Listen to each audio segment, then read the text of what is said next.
What's happening, guys? This is Jerry here over at Wealth Dynamics, coming to you live as I do every day. And today I want to talk to you about something that I think probably 99% of Americans are not aware of. What do banks do when you give them your money? See, I remember opening up my first bank account when I was 15, going down to the local bank with my dad. I just started working, just started earning a paycheck.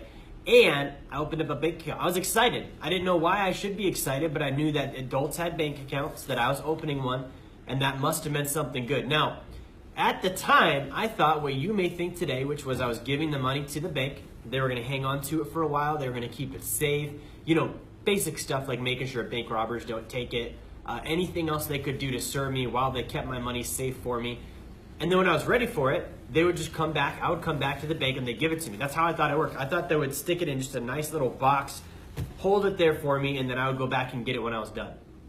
Now, about 4 years later, I realized that that's not actually what banks do with my money. So what do they do? It's actually a very interesting topic. Okay, and I talk about it here in my book, How to Create Wealth. I'm going to share with you what they do with your money today. So if you're just tuning in, what is it that banks do with your money? When you give a bank $1, let's say you give them $1, let's say you give them $1,000. Let's say you give them 10 grand because you know that's what you're supposed to do. What are they doing with that money? Now, before I tell you, I want to just go ahead and show you something and point out something. Think about, and I don't know if you've thought of this before, but think about how much marketing was done to you in your life that teaches you to put money in banks.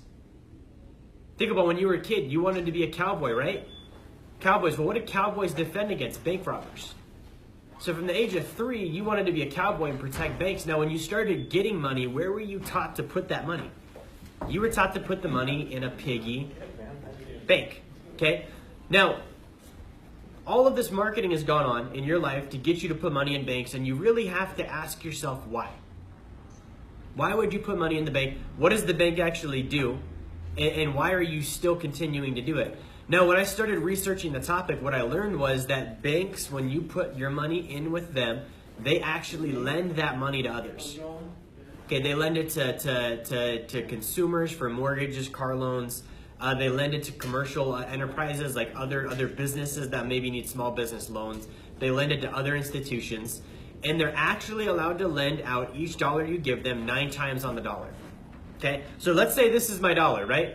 I get my dollar. I go to the bank of James, and I'm like, hey, James, here's my dollar. James is going to give this dollar to 10 different people at the same time. He's going to keep one of them, and then he's going to disperse the other 9. Now, when I go to take out my pen, it's not actually there. It was given to 9 other people, right?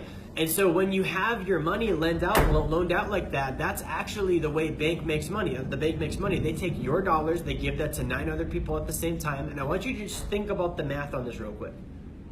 Is it reasonable that they could charge 10% interest to each individual person they loan the money to? So they took your dollar, loan it to 9 different people.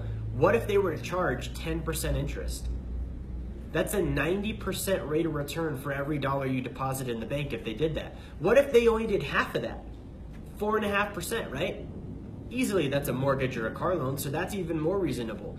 That's a 45% rate of return for every dollar you give them. Even if they only did 1%, that's still a 10% return for every dollar you give them. And I want you to think about how much you get paid. Okay, go look at your checking account and your savings account real quick and tell me how much you actually make in interest. Mine is 0.10% per year. Okay, so a bank is going to make 45%, 90%, 10% even on your money and pay you 0.10%, which is nothing. So in my book here, if you're interested in learning more about this, it's in my book, How to Create Wealth. This talks about on page 32, your wealth is being stolen. And it's going to describe this exact system so that you understand A, how it works, and B, how you can combat the system. Because the fact is this, guys, you're not going to become wealthy by dwelling in this system. As long as banks can do this to you, you're not going to build wealth. As long as your money can be taken from you without you knowing it and loaned out to others without paying you any of that profit, you're not going to become wealthy. Banks will, but you're not. So I hope that helps you. I hope that that's intriguing. If you'd like to learn more on this topic, that's actually just the tip of the iceberg. If you'd like to learn more on this topic, let me know. I can get you more information on that. For now, I'm gonna have James paste a link in the comments here. So James, just hit the comments and copy paste that link. That's an article that I wrote today on this very topic. It's gonna give you some more data on the subject. Thank you for all watching. Like, share, subscribe. I'll talk to you next time.